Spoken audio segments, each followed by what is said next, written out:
con pensar cosas, sabiendo que nadie más que ustedes van a saber lo que piensan, ¿no es cierto?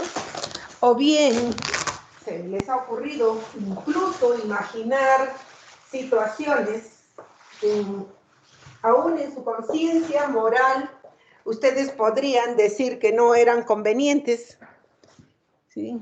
Sin embargo, como ocurren en la intimidad, ¿no es cierto?, no pueden ser juzgadas por nada ni por nadie, ¿sí?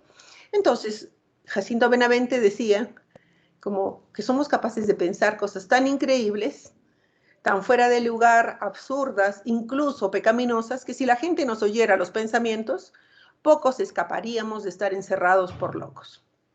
¿Listo? Jacinto Benavente.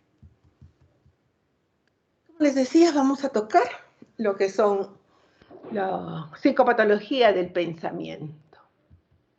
¿Cómo lo vamos a llevar? Vamos a hablar brevemente acerca de lo que es la psicología del pensamiento, ¿no? Cómo vamos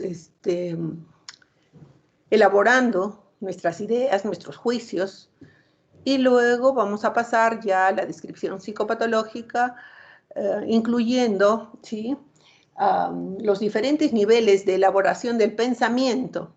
Entonces vamos a ver lo que es la estructura, lo que es la velocidad, lo que es el contenido del pensamiento, ¿sí?, a nivel de sus trastornos psicopatológicos, la psicopatología del control del pensamiento y la psicopatología del lenguaje.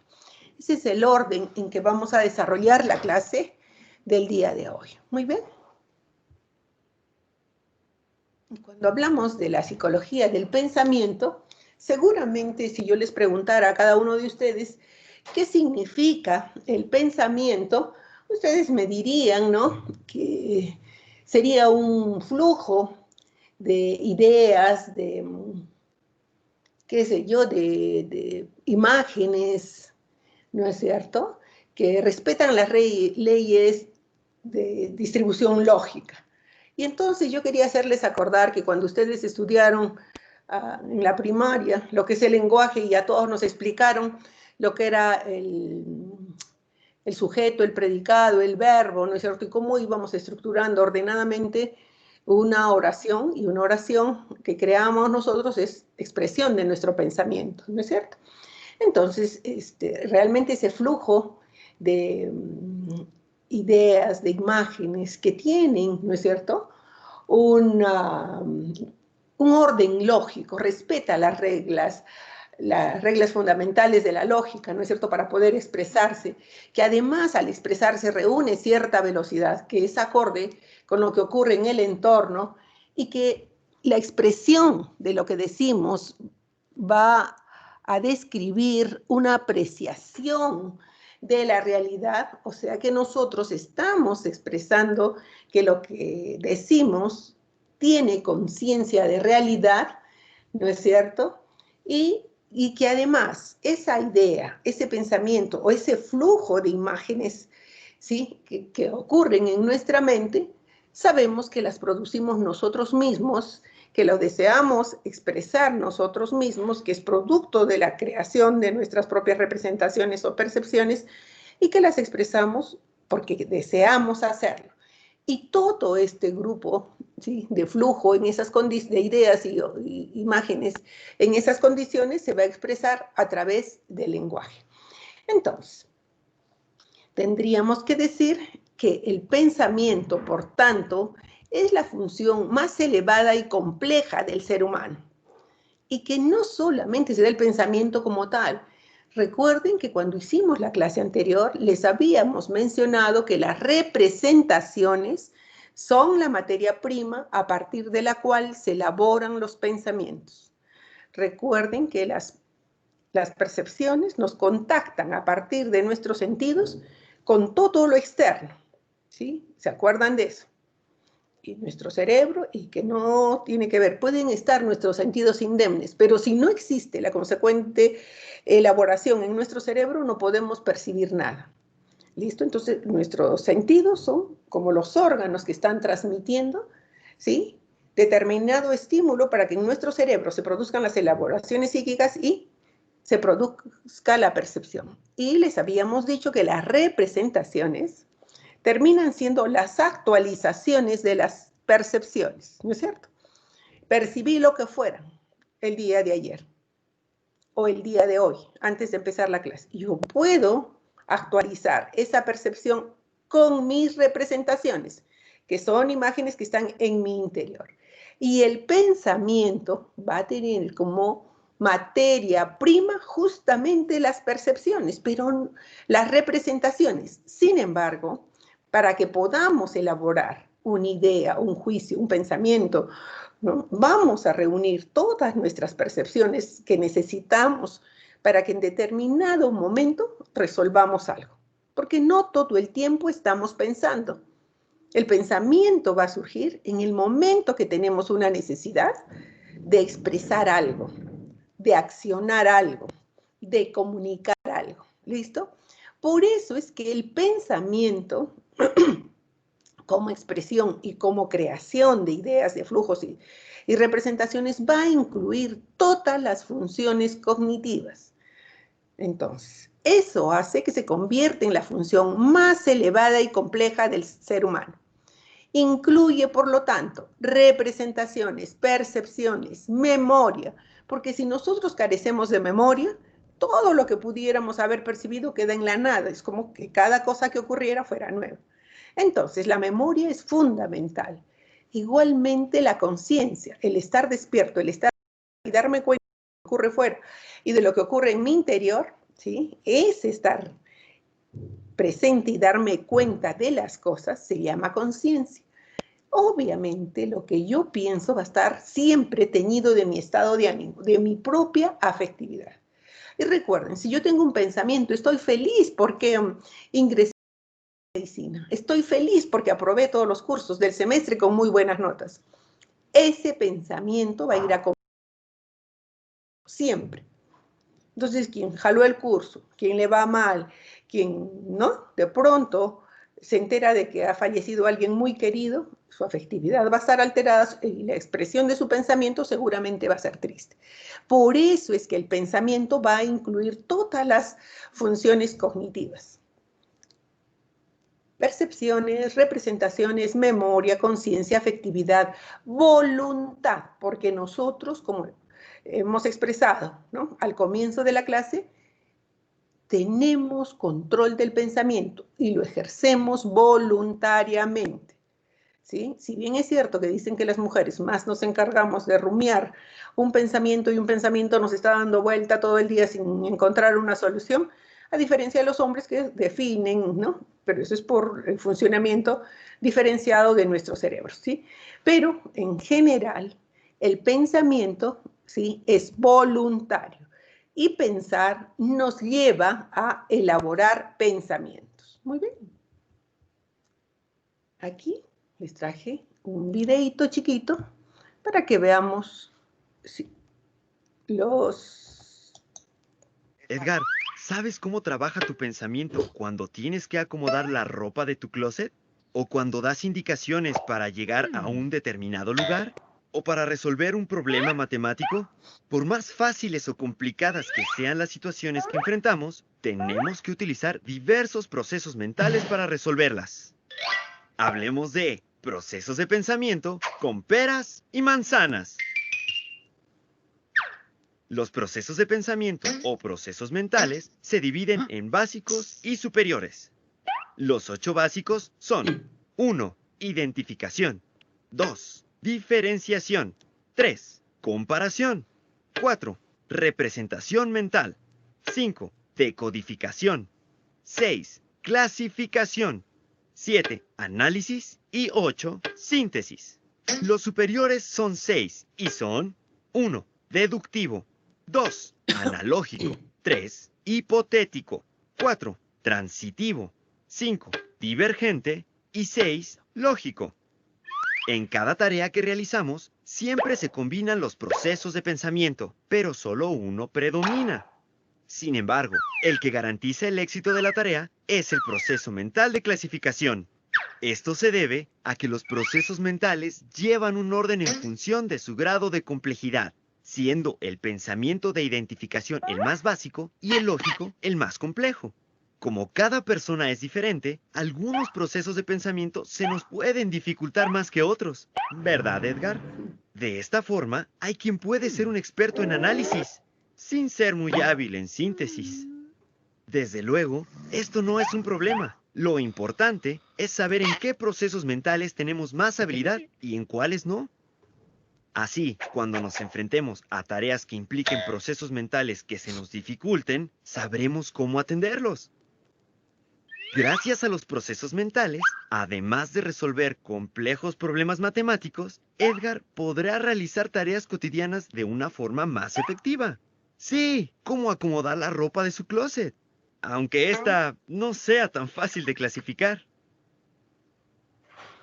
Muy bien, entonces ya saben cómo utilizan su pensamiento incluso para arreglar su cuarto, para decorarlo, para planificar su día a día, ¿no es cierto? Su semana, su mes, su año. ¿Listo? A partir de lo que son procesos del pensamiento. Como tal, les digo entonces, como resumen, desde el punto de vista fenomenológico, el pensamiento sería el flujo de ideas, el flujo de símbolos, asociaciones dirigidas hacia un objetivo, ¿sí? Y que se van a expresar a través del lenguaje, ¿no es cierto? Cuando se expresan a través del lenguaje, estaríamos hablando de un pensamiento verbal o un pensamiento discursivo, como este que estoy ejerciendo yo con ustedes. Y cuando yo lo expreso a través de la acción, ¿no es cierto? Algo que esté en mi mente, lo llevo a la acción, se trata de describir lo que sería un pensamiento práctico. El otro tema que es importante es que recuerden que no siempre pensamos. Una vez que existe una necesidad de resolver un problema, entonces nuestro cerebro intenta llegar a una conclusión y resolverlo, y por eso genera el pensamiento. Entonces, para las diferentes elaboraciones, ¿sí?, del proceso del pensamiento, vamos a encontrar y describir ¿qué? Los componentes del pensamiento.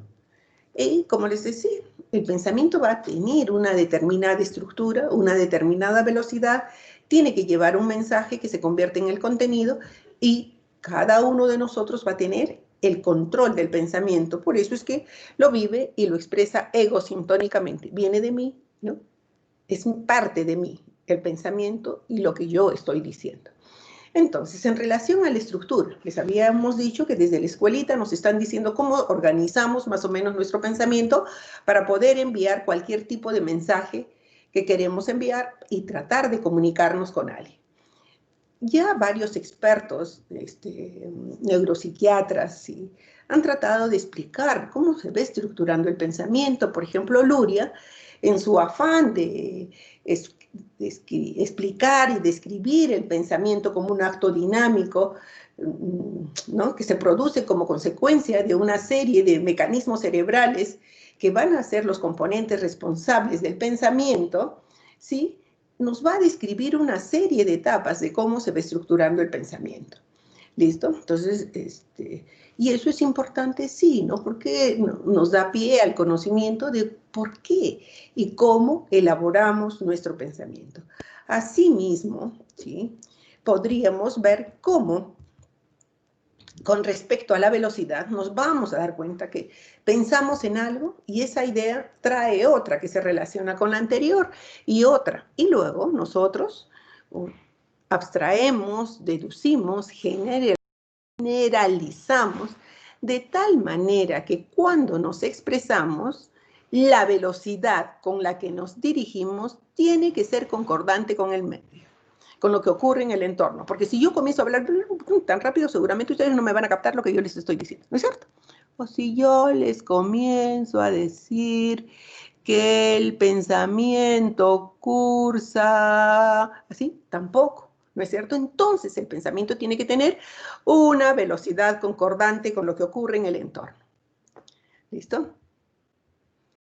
Los sentidos del pensamiento. Miren qué importante es esto, porque ¿cómo conocemos el mundo? ¿Cómo nos conocemos a nosotros mismos? ¿Sí?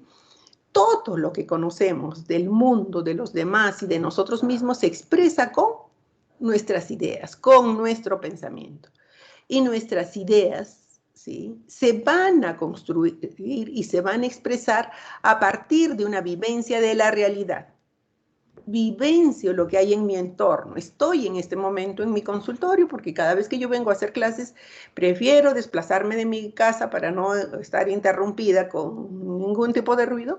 Me vengo al consultorio que felizmente es cercano a mi casa y en este silencio, porque no cito pacientes a la hora que tengo clases con ustedes, puedo vivenciar la realidad, la tranquilidad, el monitor de la cámara que capta todo lo que ocurre en la clínica, puedo ver mi consultorio, mi Cristo resucitado al frente, puedo ver mis libros para atrás, mis otros adornos, ¿no es cierto?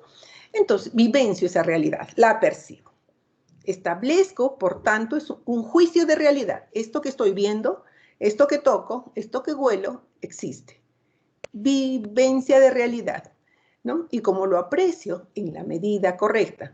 Este vaso es este vaso, aquí están mis memorias, aquí está, lo expreso y elaboro un juicio de realidad respecto a qué es y para qué sirve. Entonces, mis ideas se han ido construyendo en función de mi vivencia de realidad.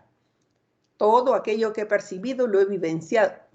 La vivencia es cuando mi yo intencionalmente dirige su interés hacia algo, ¿no? Entonces, que casi siempre son todas las percepciones. Vivencio, en este caso, todo lo que hay aquí. Vivencia de realidad. Y luego, ¿sí?, establezco que realmente existe y que las cosas que estoy viendo tienen las características que en la realidad tienen. Por tanto, establezco un juicio de realidad. Entonces, las vivencias de realidad nos van a decir que real es todo lo que percibimos corporalmente, todo lo que está afuera. Y lo que está afuera es, de alguna manera, nos ofrece resistencia, ¿no es cierto? Y la conciencia de realidad va a estar realmente en nuestra conciencia, ¿no es cierto? Yo sé que todo lo que estoy viendo es real, ¿sí?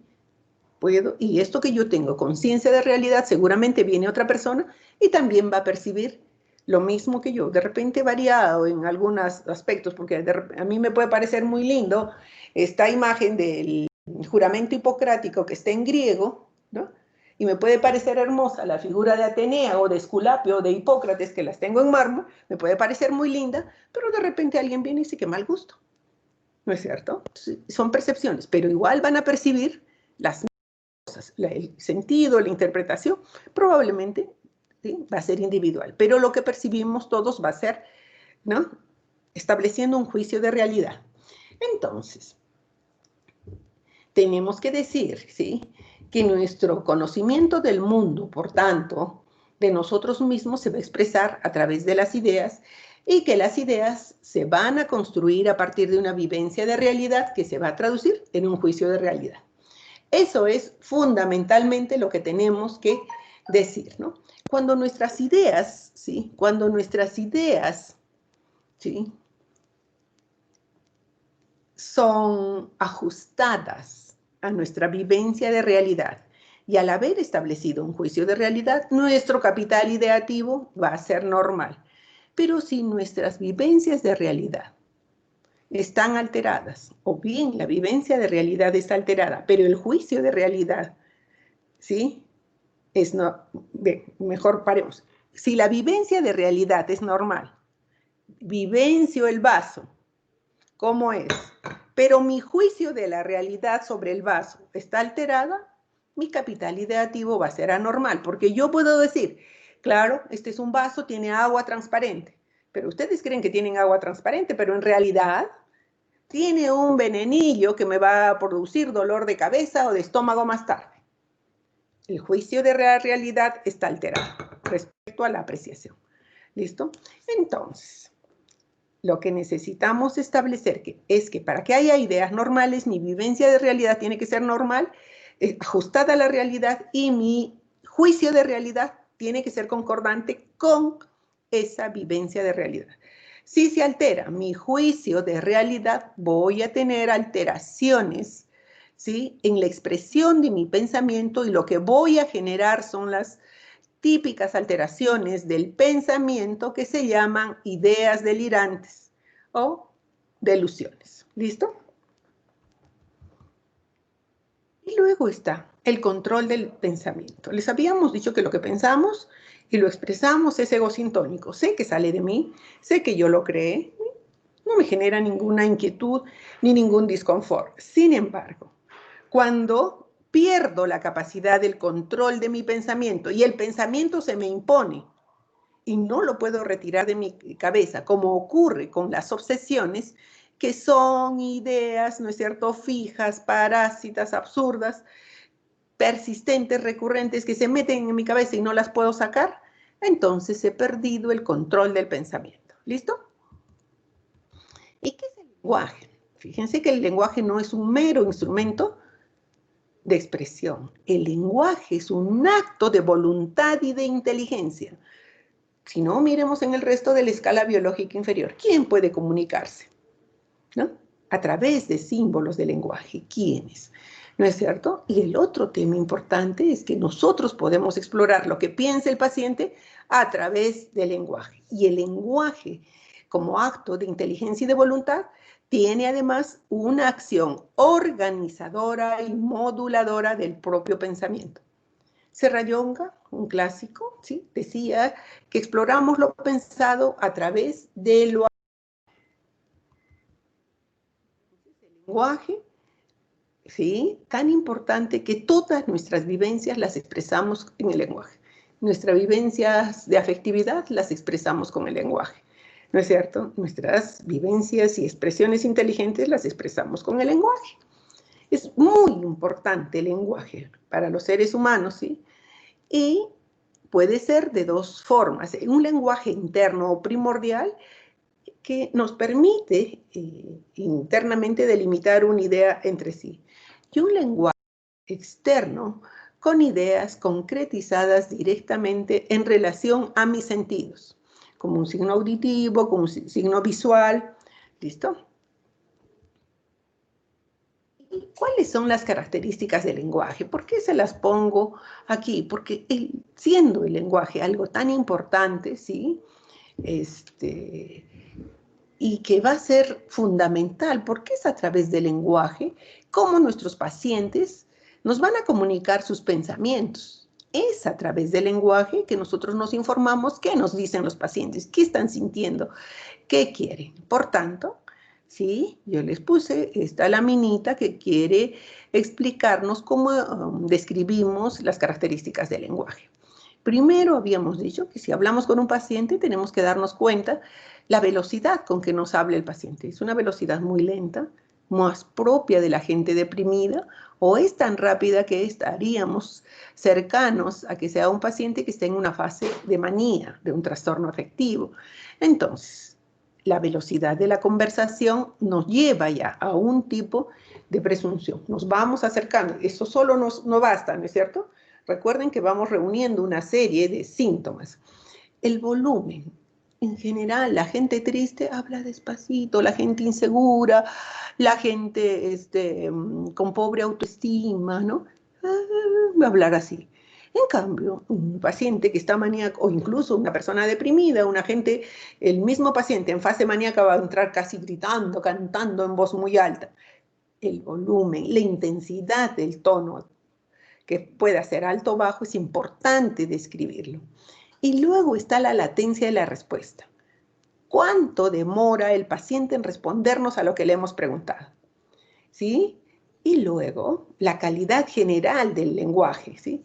El paciente nos expresa ideas completas o comienza una palabra y se olvida y luego no sabe cómo seguir. Las expresa con un estilo articulado, siguiendo más o menos las normas gramaticales y lógicas, o divaga, ¿no? Y nos dice un montón de cosas y no podemos como centrarnos en las cosas que nos quiere comunicar porque su lenguaje es inconexo y es muy difícil de entender. ¿Listo? Entonces, esto que es importante dentro de las características del lenguaje. En resumen, ¿qué diríamos del pensamiento?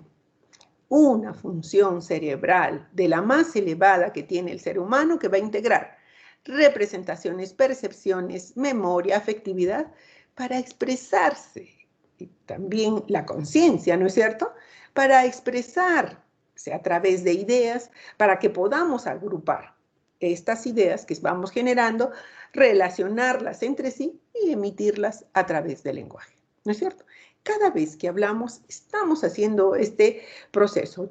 Reúno mis ideas, mis símbolos, ¿no? Mi conocimiento, mi memoria, todo lo que viene junto con mi afectividad del momento para que yo pueda tener diferentes ideas, agruparlas, relacionarlas entre sí y expresarlas y comentarles, en este caso, lo necesario sobre el pensamiento. Y bien, ahí luego pasamos a lo que ya sería la descripción psicopatológica de los diferentes procesos, ¿sí?, del lenguaje. Vallejo nos dice, ¿no?, que la exploración del lenguaje y del pensamiento, perdón, donde se incluye el lenguaje, obviamente, se convierte en uno de los pilares fundamentales de la psicopatología clásica y de la psicopatología descriptiva. Una correcta evaluación, ¿sí?, del pensamiento y de los trastornos del pensamiento que pueda tener nuestro paciente, seguramente nos va a orientar hacia un determinado diagnóstico. ¿Listo? Entonces, por eso es importante que podamos, ¿sí?, aprender y captar de qué se trata. Dentro de las alteraciones más importantes, y ya lo dice Vallejo como un resumen, ¿sí?, que las ideas delirantes o delirios o delusiones, como se llamaban antes, ¿sí?, son creencias erróneas, falsas, imposibles de que ocurran, pero son irreductibles a toda argumentación que nosotros tengamos de ellas, ¿sí? Entonces, ahora, hay ideas delirantes que algunos las clasifican como ideas delirantes primarias y otras que vamos a ver y las vamos a describir como ideas deliriosas, aquellas en que la alteración del juicio de la realidad se debe a una alteración de la conciencia, y otro tipo de ideas que vamos a llamar deliroides, en los cuales es la afectividad la que va a alterar el juicio de realidad. ¿Listo? Entonces, bien importante que tengamos este marco para iniciar con la psicopatología del pensamiento. Y así como hemos visto que nuestro pensamiento normal tiene que ser evaluado en función de cómo se ven estructurando nuestros pensamientos, en función de la velocidad, de nuestra expresión de nuestras ideas y en función del mensaje que enviamos, del contenido que enviemos, si está sujeto a una vivencia de realidad y a un juicio de realidad, ¿no es cierto? Y con respecto al control del pensamiento, entonces igualmente vamos a evaluar los trastornos del pensamiento. Y entonces vamos a ver que dentro de los trastornos que podemos incluir como trastornos en la estructura del pensamiento está el pensamiento circunstancial. Y este es el típico pensamiento al que ustedes le llaman floreo. Empieza una cosa y nos comienza a decir, le da 50 vueltas, pero al final de las vueltas termina mandándonos el mensaje. Y eso es más o menos lo que ustedes leen en ese ejemplo. Miren cómo son las asociaciones en el pensamiento circunstancial, ¿no? Existe, fíjense, una clara diferenciación entre la figura de fondo, ¿sí?, y las respuestas que el paciente va dando, explicando un montón, pero que nos van a poner como un espectro de detalles innecesarios que complican innecesariamente la respuesta, pero al final el paciente termina respondiéndonos, enviándonos el mensaje. ¿Listo? Pensamiento circunstancial. ¿Sí? A diferencia, ¿no es cierto?, de lo que va a ocurrir, ¿sí?, en el pensamiento tangencial, en el cual el paciente, ¿sí?, definitivamente no va a dar una serie de vueltas de ideas que ni siquiera se relacionan entre sí y que al final, ¿sí?, no van a poder, ¿sí?, expresar el mensaje que nos querrían dar. Entonces, es como si todas las cosas que nos van diciendo el paciente están al margen de lo que nosotros le hemos preguntado. Y entonces el mensaje nunca queda definido, nunca el paciente, a partir de este pensamiento y este uso de pensamiento, va a poder, ¿sí?, llegar al tema al cual nosotros queremos que se acerque. Habla de una y otra cosa, ¿listo? Y miren, en el ejemplo que le ponemos aquí, el entrevistador. ¿Lo han hospitalizado alguna vez? ¿No? El médico, ¿no?, y el paciente. Miren la respuesta. Ingresé a un hospital en 1992 y luego en 1993. Soy un divagador y a donde la gente me diga que vaya, para allá yo iré. Anoche entré al cuarto al final del pasillo. Acá y allá volaban algunas moscas. Le dije a la enfermera, pero no veía eso como su trabajo, así que las aplasté. ¿Tiene usted algún control en las circunstancias higiénicas de este lugar? Pensamiento tangencial, ¿no es cierto? Gran flujo de ideas relacionadas, ellas entre sí, seguramente, pero que están al margen de la cuestión que nosotros les hemos preguntado, y esa respuesta no queda claramente definida y da la impresión de que el paciente evitara conscientemente o inconscientemente alejarse del tema, ¿sí?, que nosotros le estamos preguntando.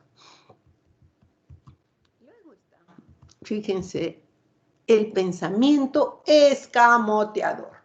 Entonces, ¿qué pasa en el pensamiento escamoteador, ¿no?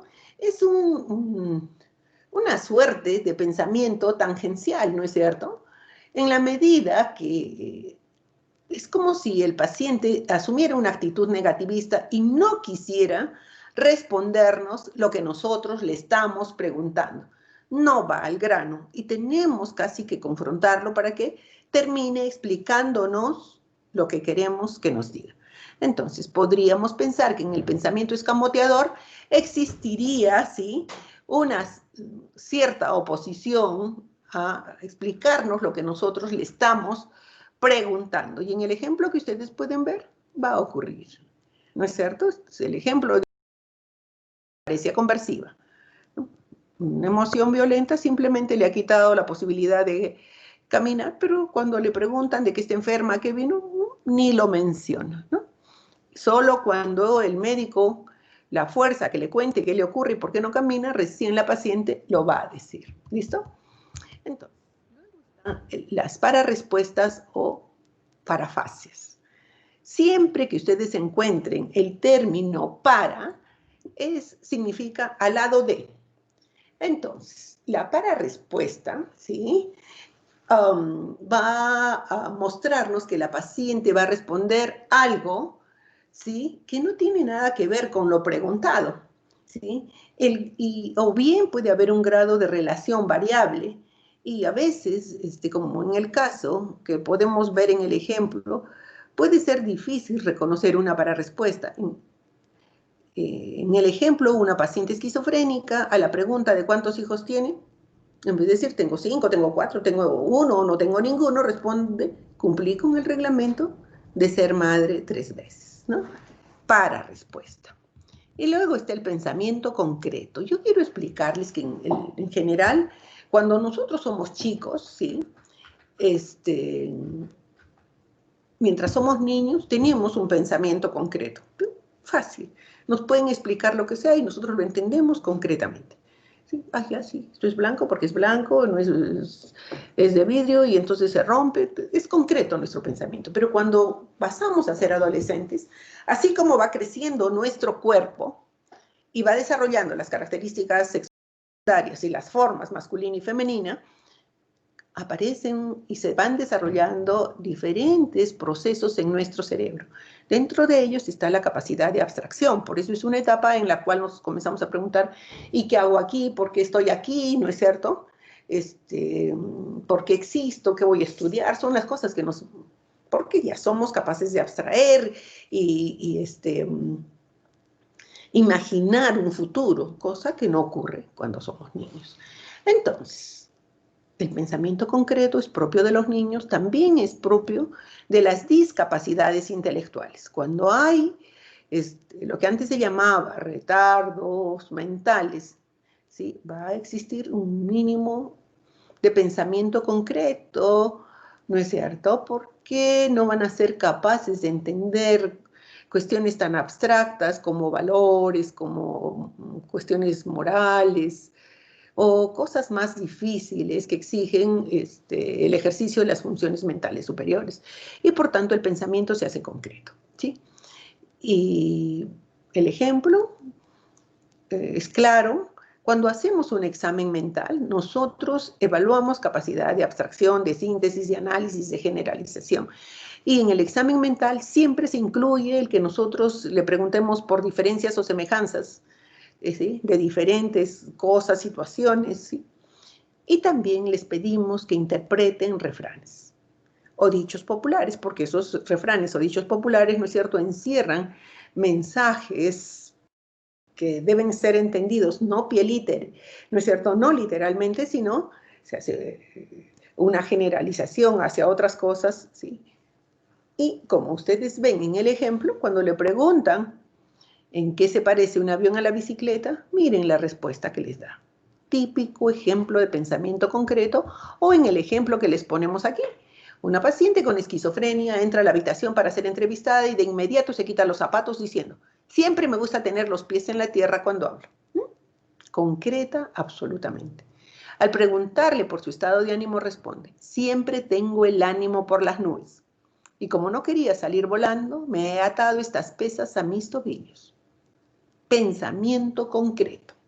Y luego está un tipo de pensamiento que se llama concretismo reificante, en el que más que un pensamiento concreto hay un exceso de abstracción, ¿no es cierto? Hay un exceso de abstracción y hace que el producto igual sea complicado para quien lo evalúa, ¿sí?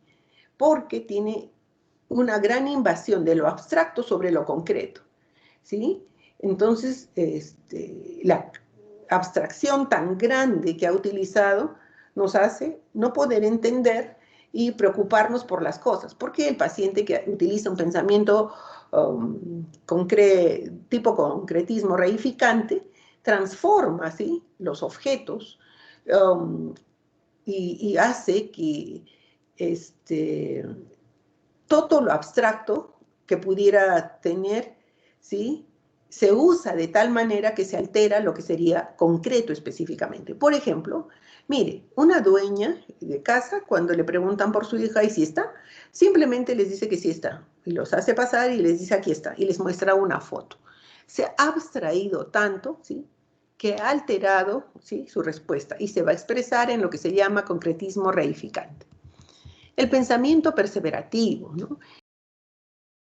¿No es cierto?, en el cual, obviamente, como su nombre lo dice, se persevera, y se repite, y se repite, y se repite una situación. El pensamiento perseverativo es también típico de discapacidades intelectuales y de deterioros neurocognitivos. El deterioro neurocognitivo nos está diciendo que alguien ha alcanzado un nivel intelectual determinado y que luego comienza a deteriorarse. En cambio, la discapacidad intelectual nos está hablando de que no se ha logrado el desarrollo de la inteligencia normal, ¿sí? Entonces vamos a ver que los pacientes con este tipo de diagnóstico van a tener un pensamiento perseverativo, que no solamente se va a expresar en el pensamiento, ¿sí?, sino que también, si nosotros le hacemos un test que va a evaluar organicidad del cerebro, daño orgánico en su cerebro, lo que vamos a tener, le vamos a colocar o realizar un test de Bender, y si le ponemos dentro de las figuras que tiene que repetir palotes o redonditos, nos va a llenar una o dos hojas de lo mismo. Persevera en la acción. Y luego está el pensamiento restringido o pobreza del pensamiento.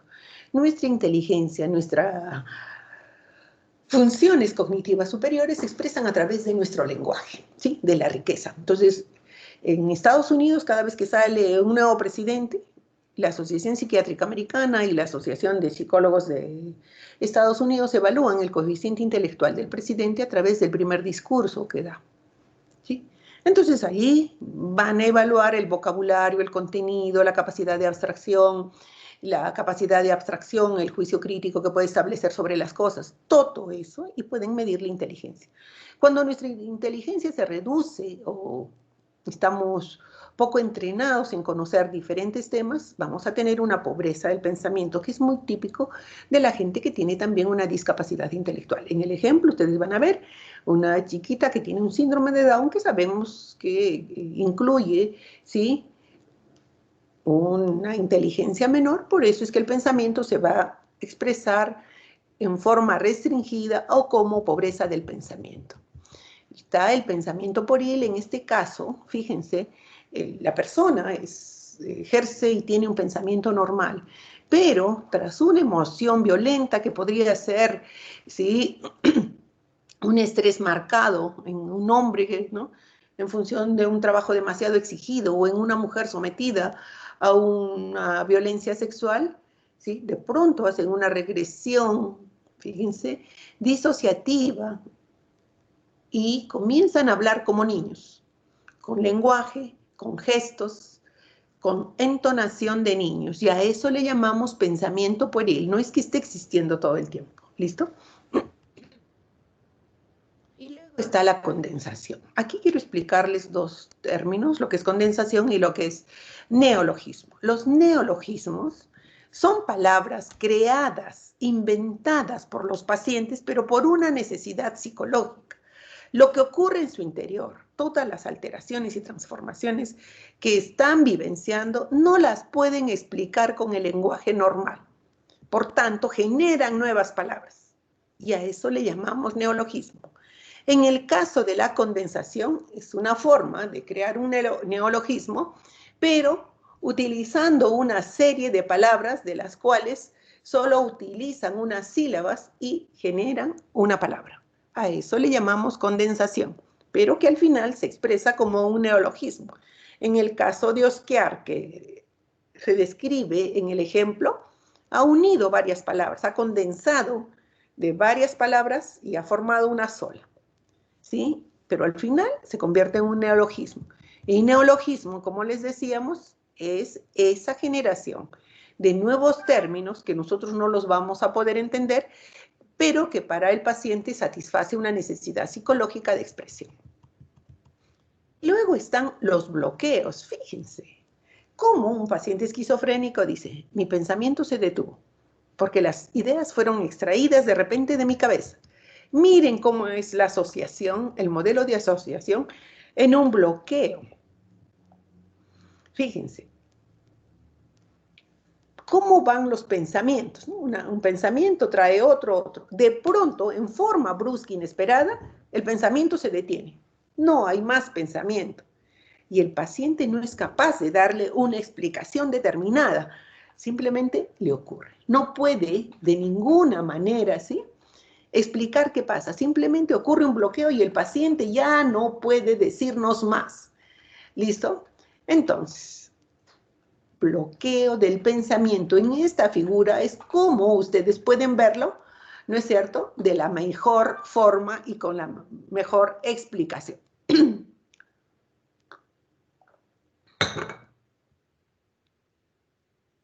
Luego está la mente en blanco. El mismo paciente que presentaba bloqueos nos puede decir que de pronto su mente quedó en blanco. Y la mente en blanco, ¿sí?, nos va a decir que el paciente que pasa periodos, ¿sí?, en que su mente no está ejerciendo un pensamiento y se bloquea, sino que de pronto su mente tiene periodos en que no puede haber ningún pensamiento. La mente está en blanco. Por eso es que el paciente dice, de pronto, mi mente se me paró. No había forma de generar pensamientos. ¿Listo? Mente en blanco.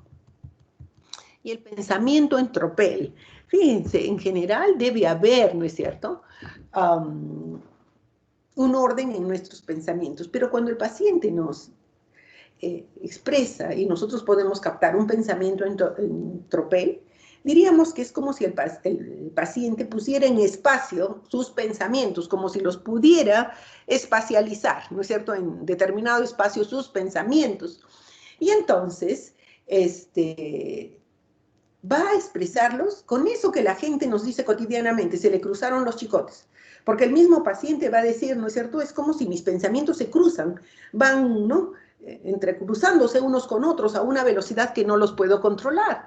¿no es cierto? Atropellándose uno con otro. Y el paciente nos va a decir, no sé qué pasa con mis pensamientos, antes yo tenía mis pensamientos ordenados, pero ahora, ¿sí? Están tan desordenados, surgen tan atropellados y lo van a explicar de esa manera, ¿no? Antes estaban tan ordenados como en una estantería, ahora no. Y el pensamiento ambivalente, fíjense, en el cual, ¿sí? En el discurso, en la idea del paciente, ocurren, ¿sí? Simultáneamente una idea opuesta a la otra, pero ocurren simultáneamente, de tal manera que el paciente no se da cuenta que hay una contradicción, ¿no? Para él está bien. Fíjense en el ejemplo. No tengo amigos, pero sí tengo un amigo. Me quiero ir, pero me quiero quedar. Son dos cosas opuestas, pero el pensamiento del ambivalente del paciente se va a expresar de esta manera, ¿no? En que simultáneamente tiene dos ideas, una opuesta de la otra.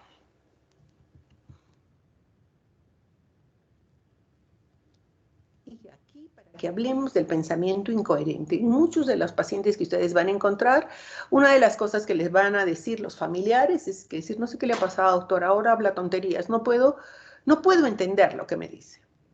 Y hay dos tipos de pensamiento. Bueno, es el pensamiento exactamente el mismo, alterado, que le llaman incoherente cuando la causa de este pensamiento es una causa orgánica. Y se llama disgregado al mismo pensamiento cuando la causa es funcional, como en el caso de la psicosis esquizofrénica. ¿No es cierto? Entonces, es la misma alteración, pero cuando ocurre como consecuencia de un daño orgánico se llama pensamiento incoherente. La misma condición del pensamiento, pero cuando ocurre en un trastorno funcional como en la esquizofrenia se llama pensamiento disgregado. El ejemplo puede ser para uno u otro, porque solo estamos explicando las causas, ¿no es cierto? Para diferenciarlo.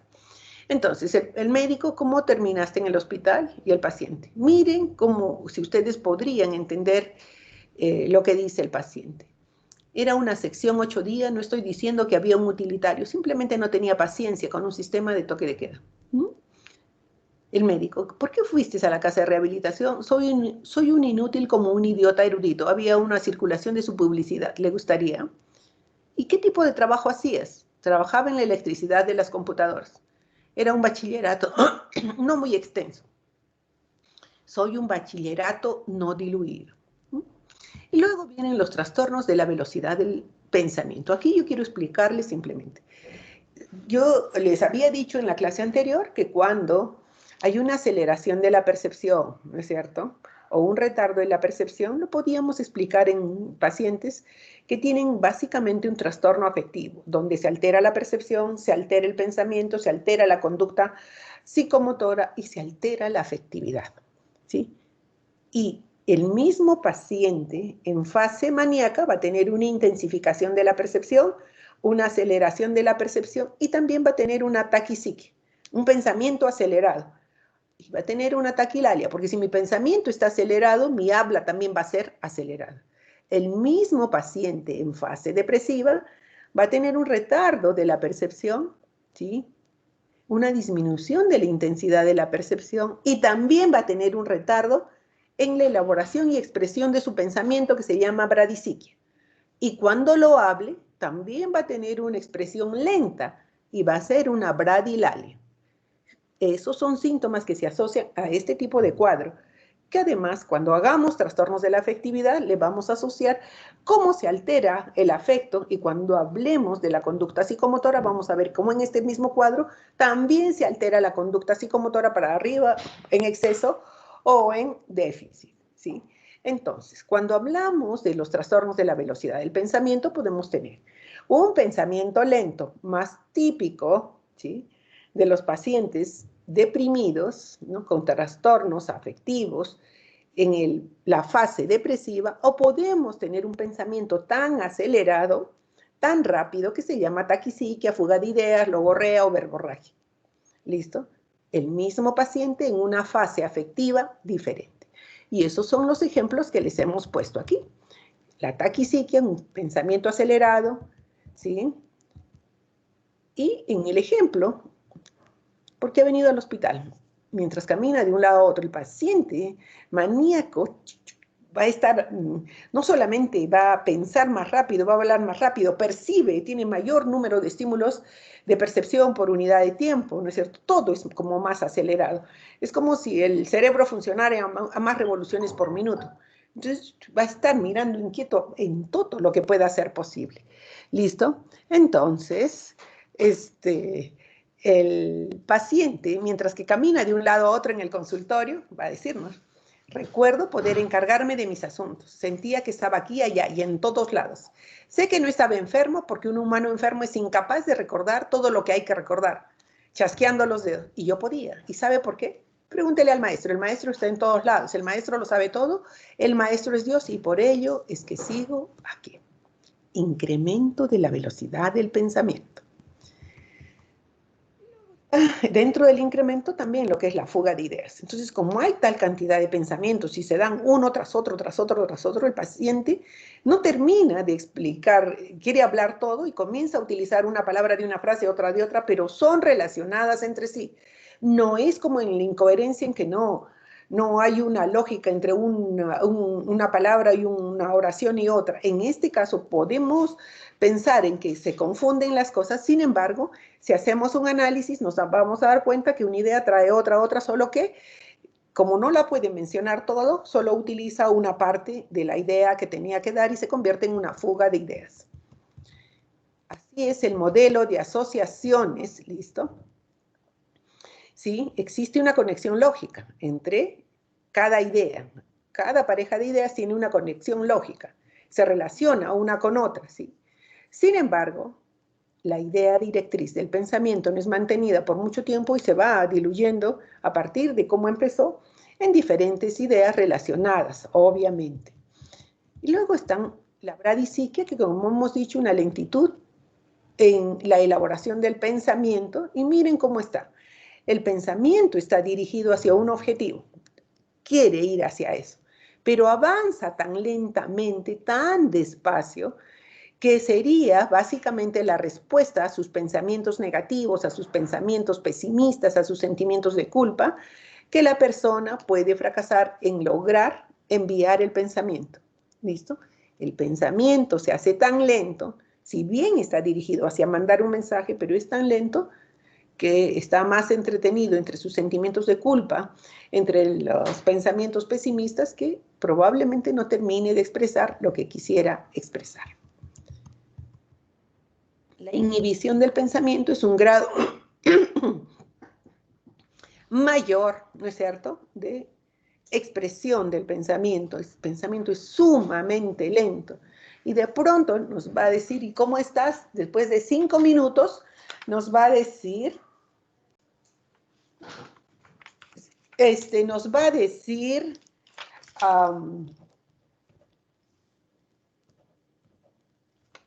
que cuando le hemos preguntado, ¿sí? A esa hora puede ser. Cuando le hemos preguntado al paciente, ¿y cómo está?, se nos va a quedar mirando un rato y la latencia de respuesta del pensamiento va a ser tan lenta que después de 2 o 3 minutos nos va a decir, bien, durmió esta noche, 5 minutos más, nos está mirando hasta que termine de elaborar y nos va a decir, no, ¿listo? Inhibición del pensamiento. Y ahora vamos a pasar a una parte sumamente importante, que es la alteración en el contenido del pensamiento. Y les habíamos dicho que ya Jasper y todos los clásicos de la psiquiatría nos van a hablar de que una alteración fundamental del pensamiento a nivel de lo que es el contenido del pensamiento, ¿sí?, son las ideas delirantes. Y las ideas delirantes son tan importantes. Fíjense, Jasper, clásico de la psiquiatría, nos decía que las ideas delirantes son apodícticas, incorregibles y absurdas. ¿Por qué? Son apodícticas porque son una creencia errónea, falsa, pero tiene una convicción absoluta, absoluta. nosotros le podemos mostrar todas las pruebas evidenciando que esa realidad no existe, sin embargo, no lo van a aceptar. Incorregibles por ningún tipo de experiencia y no tiene que ver con la inteligencia. Entonces, ustedes han hecho en la práctica y pueden haber visto cómo John Nash, un hombre muy inteligente que estudiaba en una universidad tan prestigiada como la de Harvard y además terminó enseñando en esa universidad, ¿sí? Premio Nobel de Economía siendo un brillante matemático, todas las pruebas no tienen que ver con la inteligencia. Aparece esa idea, esa creencia absoluta y por todas las pruebas que le demos son incorregibles. Las va a sostener el paciente, ¿sí? Con convicción absoluta, con convicción delirante.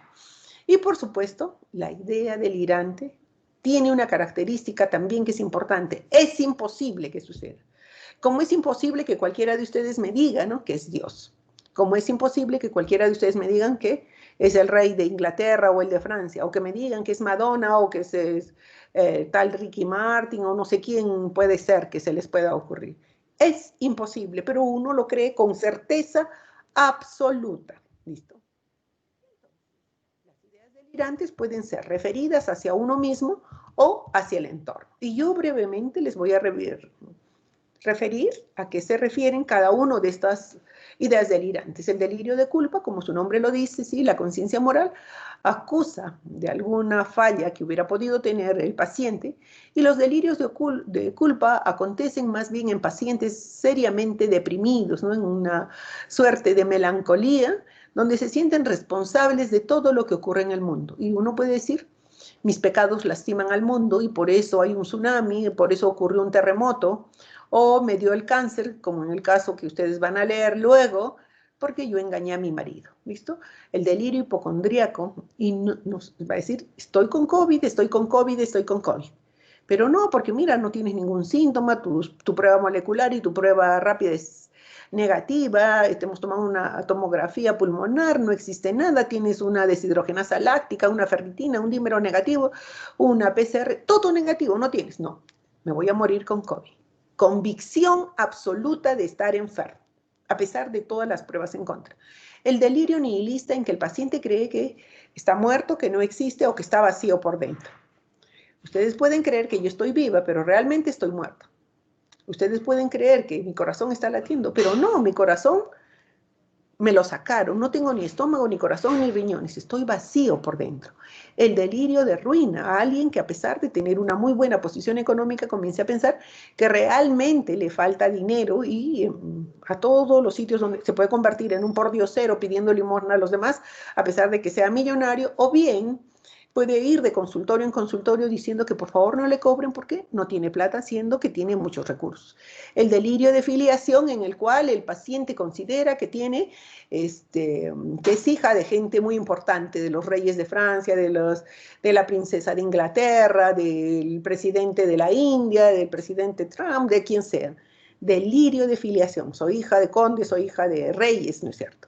El delirio de grandeza o megalomaníaco, la creencia absoluta de que se es más importante que cualquier persona del mundo. Soy un profeta, ¿no es cierto? Levanto la mano, ¿sí?, y curo a los pacientes.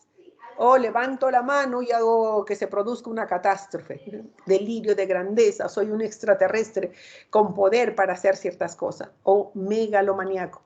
Está el delirio místico religioso, ¿no?, en que uno se puede considerar como parte importante de algún tipo de religión y con convicciones absolutamente relacionadas al tema religioso, el delirio de preñez, en que muchas mujeres desarrollan este delirio, ¿sí?, diciendo que están embarazadas, ¿sí?, y que ya va creciendo su embarazo, que van sintiendo los ruidos y los movimientos de su hijito sin que eso pueda existir. De transformación o metamorfosis, el paciente puede decir, la mitad de mi cuerpo es de hombre, la otra mitad es de mujer, dentro de mí vive un animal, dentro de mí existe un muerto, ¿no? Transformación, metamorfosis, decisión, de fragmentación, son delirios, ¿sí?, en relación a uno mismo que pueden existir, o de control o de influencia. Me robaron el pensamiento, me metieron pensamientos en mi cabeza y me hacen actuar de tal manera, son que tienen que ver, ¿se acuerdan con las alucinaciones cinéticas en que el paciente dice, me empujaron, me están dando un empellón, me levantan la mano, me levitan, ¿no es cierto? Y a partir de esas alteraciones perceptivas se pueden generar delirios de control o de influencia. Y luego están las ideas delirantes en relación al entorno, la desrealización, ¿no? Todo lo que existe en mi casa, en mi mundo, en mi barrio, no es el mismo, me lo cambiaron. ¿Sí? Esto yo no lo hice, no sé cómo apareció mi cuarto listo. De lo hecho, de lo pues alguien me hizo esto. El delirio de celos, ¿no? Que es obvio, como ustedes lo pueden entender, el reivindicativo. Yo me acuerdo mucho de un dentista que estuvo trabajando en un ambiente alquilado 15 años, de pronto los dueños le dijeron que por favor dejara, ¿por qué? Pues decía él, ¿no? Si yo he trabajado aquí 15 años, yo tengo que trabajar hasta cuando yo quiera. Gastó un montón de dinero en juicios para seguir manteniendo el local, porque consideraba que ese era su derecho, ¿listo?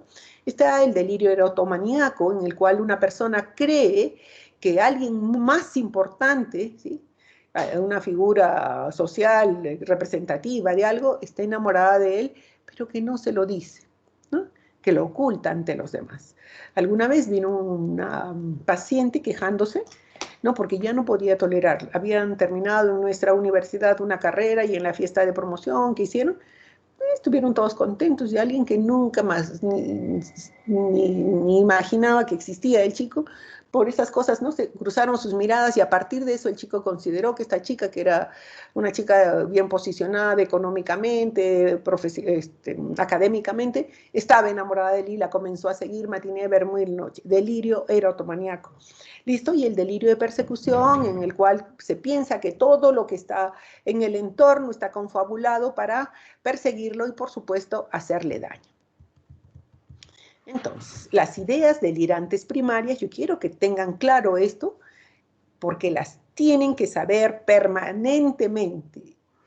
Tienen características sumamente importantes, ¿sí?, para que ustedes las diferencien. Primero, son alteraciones del pensamiento y son creencias equivocadas, fijas y persistentes, incorregibles e irreductibles a cualquier argumentación lógica.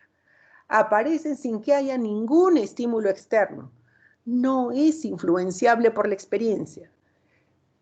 Yo soy Jesucristo Cusicanqui, no puede ser, Jesucristo ya murió, no, yo soy Jesucristo, ese era falso. Pero mira, Jesucristo tenía, ¿no?, los libros, el Nuevo Testamento, esos son falsos, ayúdenme a encontrar los verdaderos. ¿Sí? No es influenciable por la experiencia. Jesucristo resucitaba a los muertos, yo también lo puedo hacer, ¿listo?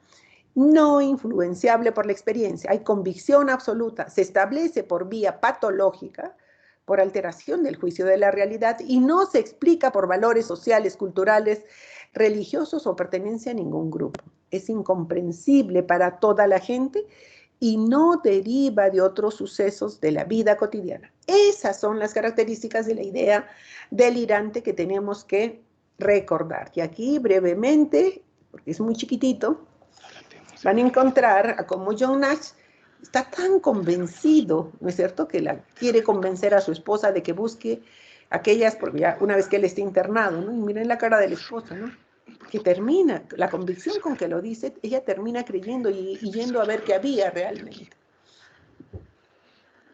Estuve haciendo trabajos secretos para el gobierno. Existe una amenaza de proporciones catastróficas. Creo que los rusos ven mi perfil muy alto y por eso no quieren acabar conmigo. Me tienen aquí para evitar que haga mi trabajo. Tienes que ir a Wheeler. Debes hallar a William Parcher. Él sabrá qué hacer.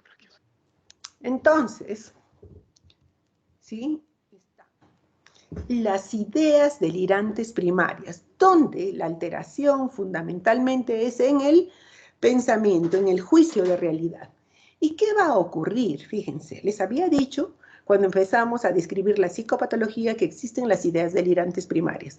La alteración fundamental está en el juicio de la realidad a nivel del pensamiento.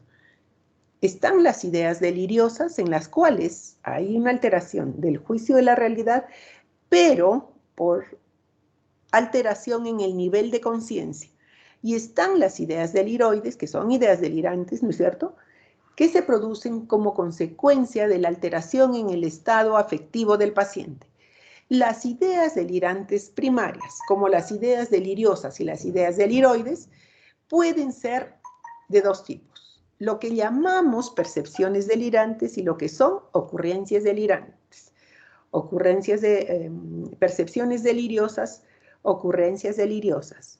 Percepciones deliroides, ocurrencias deliroides. Entonces, ¿qué es lo que caracteriza a la percepción delirante? La percepción es perfecta. Yo estoy percibiendo mi mascarilla, mi barbijo, ¿sí? Lo veo. Mi percepción es correcta, pero mi interpretación de lo que es el barbijo es totalmente distorsionado, fuera de la realidad. Entonces, voy a decir, ¿no? Este barbijo, ¿sí?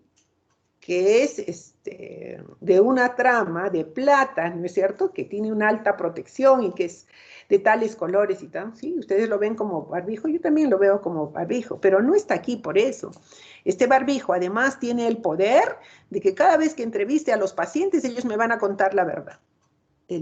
Estoy dándole un significado anormal a algo que percibo realmente. Y eso es una percepción delirante. Una delirante es una auténtica percepción a la cual le doy una significación anormal. Y nadie puede entender el motivo comprensible. En cambio, una ocurrencia delirante no es una alteración de la percepción, sino una alteración de la representación. Entonces, ¿qué va a ocurrir? Nuestras experiencias vividas, ¿no es cierto? Nuestras percepciones, nuestros recuerdos, ¿no es cierto? Las tenemos allí y son las que voluntariamente las podemos recordar aquí dentro de nuestra cabecita. Pero el paciente a esas experiencias, a esas representaciones, a esos recuerdos, a esas imágenes que tiene, le va a dar un significado especial muy propio de él.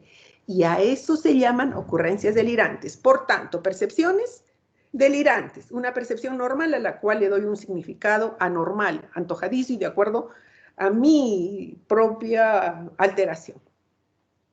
Una ocurrencia delirante, una representación, ¿no? De toda mi vida, mis recuerdos, mi fantasía o lo que sea, le estoy dando un significado especial. ¿Listo? Y eso son las ideas delirantes primarias. ¿Sí? En cambio, ideas deliroides va a ocurrir lo mismo, pero la alteración básicamente se relaciona al estado afectivo del paciente. Entonces, el paciente está tan deprimido porque se le murió alguien que de repente, miren en el ejemplo, una paciente que hace una reacción psicótica. La gente la saluda, le va a dar el pésame, le dice hola, y ella ve que le dicen hola, pero el significado que le da por el estado emocional en que se encuentra, dice, cada vez que ellos me dicen hola, me dan a entender que mi marido no murió de una enfermedad, sino que lo mataron. ¿Listo? O, en el caso de la ocurrencia del deliroide, ¿sí? En que hay una alteración afectiva, ¿sí? Sus propias representaciones, ¿sí? La van a llevar al paciente o a la paciente a darle un significado anormal. Entonces, en este caso, la paciente puede decir, ¿no? Tengo un poder divino delegado y por eso me pasan tales cosas. Y las ideas deliriosas que hemos dicho, ¿dónde las ideas delirantes van a ocurrir? Porque la conciencia del paciente está perturbada. Y por eso van a haber percepciones deliriosas. Una percepción normal, por afectación de la conciencia, ¿sí? El paciente le va a dar un significado antojadizo a su gusto. El ejemplo, un paciente alcohólico intoxicado, ¿no? Que mientras camina por la carretera cree que los autos no la van a pisar, percibe la carretera, está caminando por la carretera, es una percepción normal. Sin embargo, miren el significado que le da. Ningún carro me va a atropellar, ¿sí? Todos se van a hacer a un lado porque yo tengo un poder divino que se me ha concedido. A partir de una percepción. En cambio, en una ocurrencia deliriosa, un mismo paciente intoxicado, más el típico paciente que técnicamente le llamamos delirium tremens, pero que la gente le llama diablos azules. Y eso es lo que van a escuchar y ver en la descripción, ¿sí? de este paciente con delirium tremens, ¿en qué vive? Todos sus fenómenos representativos, ¿sí? Que son sus recuerdos, que son sus fantasías o son sus sueños, y que le está dando una explicación muy especial.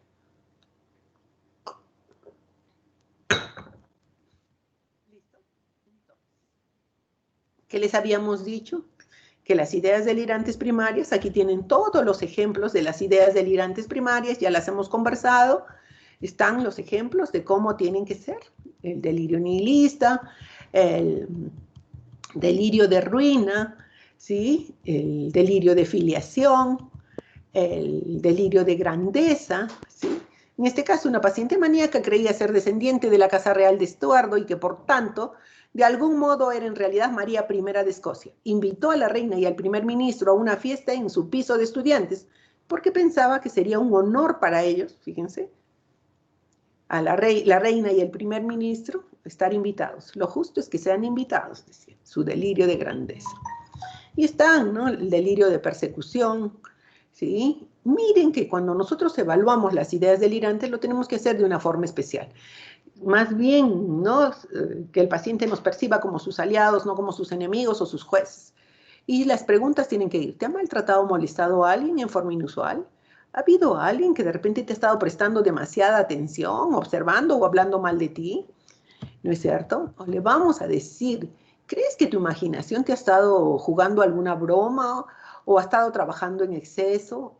¿Has estado imaginando cosas? ¿O tu mente está haciendo alguna jugada? Algunas veces has sentido que tu mente te ha estado engañando con algún pensamiento. ¿Cree que esto que le está pasando sea una fantasía? ¿No? Entonces le estamos pidiendo al paciente que nos hable de sus ideas delirantes. Este es un ejemplo, ¿no? En que el médico le pregunta qué lo trajo al hospital y el paciente, miren, le pregunta, ¿usted lo sabe? ¿No es así? No lo sé, por eso me pregunto. Me obligaron a venir para que me observaran. El servicio secreto está involucrado. Eso es lo que quiero decir, pues conozco mis derechos, no diré más. El entrevistador. Y le dice, bueno, el médico, ¿y es cuánto entro yo? Con mi apariencia oficial, con apariencia oficial, en mi bata de médico y mi corbata, diciéndole que soy un psiquiatra. Quizás usted piense que yo también soy del servicio secreto, lo cual sería entendible. El paciente, la puerta está cerrada. ¿Acaso nos puede oír alguien? Y el médico, la puerta está cerrada, muy bien. Y entonces el paciente comienza a contarnos lo que le pasa. ¿Listo? Entonces, brevemente, para que veamos este videito, no sé por qué, no, ya, ahora sí.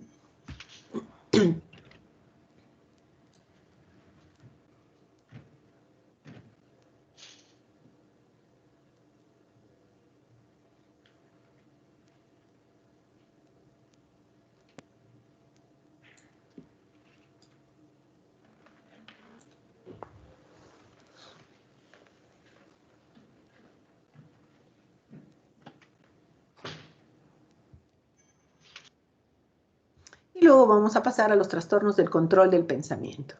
Como les habíamos explicado, nosotros controlamos nuestro pensamiento. Nuestro pensamiento y la expresión de nuestro pensamiento lo vivimos egosintónicamente. Sin embargo, hay trastornos en los cuales la idea se nos impone, se nos mete en la cabeza y no la podemos retirar, ¿no? Y esta idea es persistente, recurrente, generándonos gran ansiedad. Entonces, a estas vivencias les decimos, ¿sí?, que son vivencias absurdas, parásitas, dominantes, recurrentes, persistentes, que aparecen de un modo injustificado y que nosotros no podemos controlar, ¿sí? Y hay una variedad de este tipo de obsesiones, ¿no es cierto? Y vamos a poder describir, ¿no es cierto?, lo que son los pensamientos obsesivos, reiterativo, reiterativo, y no puedo sacármelo de mi cabeza. Ayer nomás venía a la consulta una niña, fíjense, de pronto me hizo acordar a otra chiquita que yo he visto hace como 20 años, ahora ya unos 15 años tal vez, porque ella tiene 25. Y ¿qué me decía la chiquita? No quiero acercarme a mi hermana menor, no quiero. Viene a mi cabeza un pensamiento de que soy un monstruo porque creo que le he tocado con motivo de tener algún placer sexual. y yo no me alejo. Si ella se acerca a mí, yo me encojo para que ni siquiera me roce. Pensamiento y no puede quitarse la idea de la cabeza. Pensamiento obsesivo, idea parásita absurda que el paciente sabe que es absurda y sin embargo no la puede manejar y le genera gran inquietud. Y luego están los impulsos obsesivos, ¿no es cierto? Alguna vez un pacientito me decía, ¿no? Era hijo de un pastor, no puedo entrar a la iglesia, doctora, porque cada vez que entro quiero decir las groserías más grandes a Dios, no puedo. Impulso a decir groserías, impulso a decir ridiculeces, ir a comprobar repetidamente si desenchufó la plancha, si bajó la llave del gas, ¿sí? Están los miedos o temores que se clasifican como fobias. Agorafobia, el miedo a estar en espacios abiertos, ¿no es cierto? La acrofobia, estar en espacios altos, la claustrofobia, cerrados, tanatofobia, miedo a los muertos, ¿sí? Y los actos obsesivos, ¿no es cierto? La sensación de que si veo un cuchillo o una tijera podría dañar a algún familiar.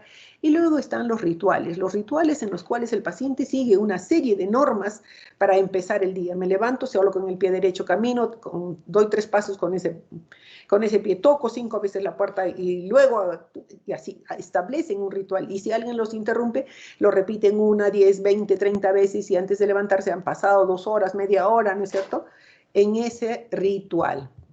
Y luego están las ideas fijas, ¿no es cierto?, en que una misma idea se la repiten una y otra vez sin que haya una alteración de la inteligencia. Están luego los trastornos del lenguaje.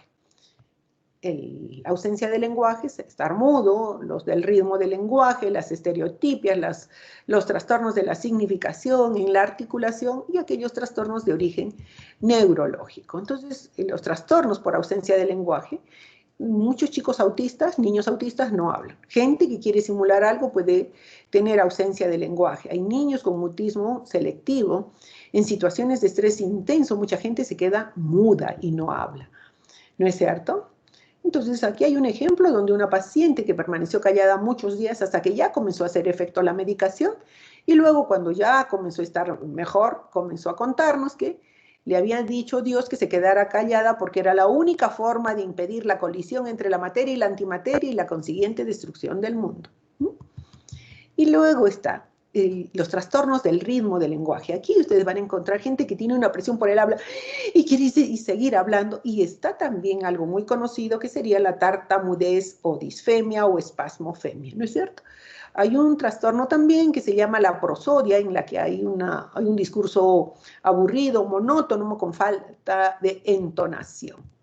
Y luego están las estereotipias verbales, que son trastornos iterativos del lenguaje. La palilalia, en que se repite una palabra varias veces, la logoclonía, en que se repite solo una sílaba varias veces, y la ecolalia, algo que ustedes deben haber jugado, ¿no es cierto? Su hermano le dice, vamos al parque, y ustedes lo van a molestar, vamos al parque. No molestes, no molestes. ¿Tú? Le estamos repitiendo en forma irrelevante y persistente las últimas palabras que nos dice un interlocutor.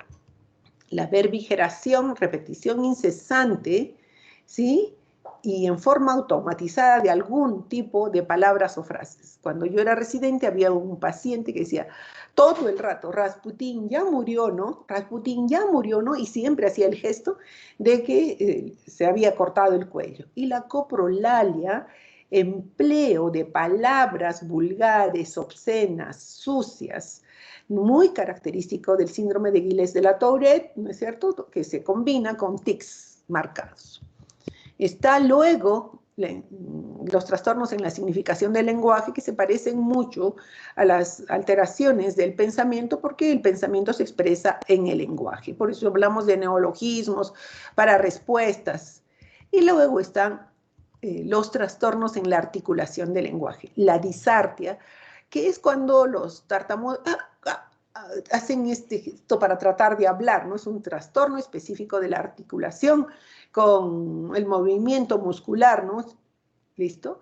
Y en el cual gramática, comprensión y elección de las palabras están intactas. Es el aparato muscular el que no permite, ¿no es cierto?, que se exprese. Está la disfonía, que es cuando estamos resfriados y más básicamente Infectados por un virus y cambiamos el tono de voz, ¿no es cierto? Disfonía, cambio habitual de la voz.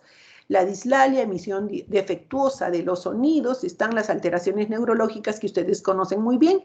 La afasia motora o de Broca, la afasia sensorial o de Wernicke y las afasias mixtas, ¿no es cierto? Esta es una figura que les muestra dónde está ubicada el área motora del lenguaje y el área sensorial del lenguaje. Y están los trastornos del lenguaje escrito. La dislexia, que es la dificultad en el aprendizaje de la lectura, ¿sí? Y entonces se va a ver una inversión de sílabas o palabras y no se va a poder estudiar ni leer. Están las disgrafías, en que hay dificultades en el aprendizaje de la escritura. Los niños van a aprender a escribir cuando el cerebro ha alcanzado un grado de madurez. Normalmente no le podemos exigir a un niño de 4 o 3 años que escriba. La madurez del cerebro probablemente se dé entre los 6 y los 7 años y naturalmente los niños comienzan a escribir. Las agrafías es la pérdida de la facultad previamente aprendida de realizar la escritura, y la alexia, la pérdida de la facultad de realizar la lectura. La discalculia, la dificultad en el manejo adecuado de los números y el valor simbólico que tienen. Y aquí, chicos, muchas gracias. Hemos terminado la clase y espero que estén preparados para lo que va a ser el examen del día lunes. Les deseo mucha suerte. Recuerden que les había manifestado que el examen es la apreciación de su conocimiento teórico, ¿sí?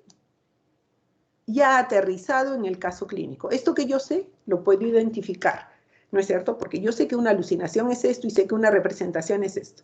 Y en el caso clínico lo voy a poder identificar, porque es así como su cerebro tiene que funcionar en lo cotidiano. Cuando entrevisten al paciente, todo lo que les va a decir el paciente, ustedes lo van a ir desarrollando en los marcos teóricos de todo lo que han aprendido y van a ir dirigiendo eso hacia aterrizarlo a qué significado tiene para el paciente. Muy bien, chicos, hasta luego. Espero que den muy bien su examen. Voy a comenzar a tomar lista al otro grupo. Muy bien.